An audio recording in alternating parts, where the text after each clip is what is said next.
Dans le prochain épisode d'ici tout commence. Tandis que Solal n'apprécie pas le rapprochement d'Ambre et Tom, Rose se rapproche de la vérité. Enzo tente quant à lui de venir en aide à Mehdi. Attention, les paragraphes qui suivent contiennent des spoilers sur l'épisode d'ici tout commence diffusé demain soir sur TF1. Si vous ne voulez rien savoir, ne lisez pas ce qui suit. Mercredi 2 février dans D'ici tout commence. Solal n'apprécie pas le rapprochement d'Ambre et Ambre. Ambre et Tom ont passé la nuit ensemble. Même s'ils sont polyamoureux, Tom craint que Solal n'accepte pas la situation. Certaine qu'il n'y aura aucun malaise entre eux, la jeune femme promet toutefois de parler à son copain. De retour au Marais Salants, Ambre n'a pas le temps de dire quoi que ce soit à Solal, qui a déjà compris qu'elle a passé la nuit avec Tom. Il a beau ne pas le porter dans son cœur, Ambre aimerait que son copain lui fasse confiance. En apprenant à se connaître, elle pense qu'il finirait par s'entendre.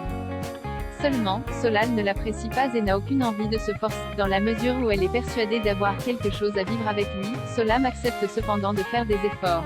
Plus tard, Ambre invite Tom à passer la soirée chez elle. S'il hésite d'abord, il finit par sur place, ils ne cessent de s'embrasser.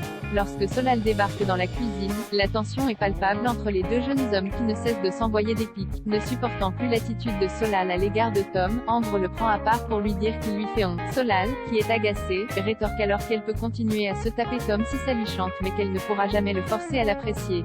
Rose se rapproche de la vérité à la suite d'une intoxication alimentaire. Rose, Antoine, Guillaume et Clotilde ont été malades toute la nuit. Inquiet pour sa femme, Guillaume aimerait qu'elle aille aux urgences pour vérifier si le bébé va bien. Clotilde refuse dans un premier temps mais cède finalement pour tranquilliser son mari. Jugeant les réactions de sa sœur étrange, Rose se propose de l'accompagner. À l'hôpital, le médecin en charge de Clotilde souhaite lui faire passer une échographie. Paniquée, Clotilde prie sa sœur de la laisser seule pour l'examen puis explique au médecin qu'elle n'est pas enceinte avant de lui demander de garder le secret. Tenu au secret médical, celui-ci s'engage à ne rien dire. Au moment où elle sort de sa consultation, Rose bombarde le médecin de questions. Ce dernier se montre alors fuyant et déclare qu'elle devrait en parler directement avec sa sœur. Une attitude étrange qui n'échappe pas à Rose. Pendant ce temps, Antoine indique à Guillaume que c'est une mauvaise idée de virer Laetitia. Malgré tout, le proviseur adjoint a besoin que sa maîtresse quitte l'institut pour que l'atmosphère redevienne vivable pour tout le monde.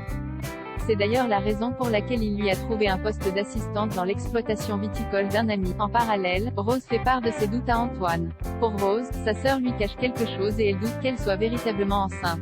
Non loin de là, Laetitia s'est mise sur son 31 car Guillaume lui a donné rendez-vous pour lui parler. Malheureusement, son sourire s'évanouit quand il lance qu'ils ne peuvent plus travailler ensemble car la situation est devenue trop compliquée. En colère, elle le met à la porte avant de mettre Kelly dans la confidence les larmes aux yeux. Estimant que la chef Armand se cache derrière ce revirement, elle compte bien se battre. Si Clotilde veut la guerre, elle l'aura. Enzo tente de venir en aide à Mehdi stressé à l'idée de faire un saut en parachute. Mehdi a fait un cauchemar et se réveille en sursaut. Comprenant qu'il a vraiment une peur bleue du vide, Enzo l'enjoint à en parler à Hortense. Seulement, Mehdi lui a déjà refusé le mariage et ne se voit pas lui dire non pour ça aussi. Pour l'aider à vaincre sa peur, Enzo l'emmène alors en haut de la tour du château mais Mehdi, qui est tétanisé, ne parvient pas à faire un pas. Plus tard, Hortense rejoint Mehdi pour lui dire qu'elle a déniché le point parfait pour leur saut en parachute. Comme elle est excitée à l'idée de sauter à plus de 4000 mètres d'altitude, la jeune femme ne cesse d'imaginer les sensations qu'elle va ressentir. Mal à l'aise, Mehdi lui avoue qu'il a le vertige et qu'il ne se voit pas sauter d'un avion. Cependant, Hortense pense que c'est une question de volonté et d'amour puis assure que cela va être génial.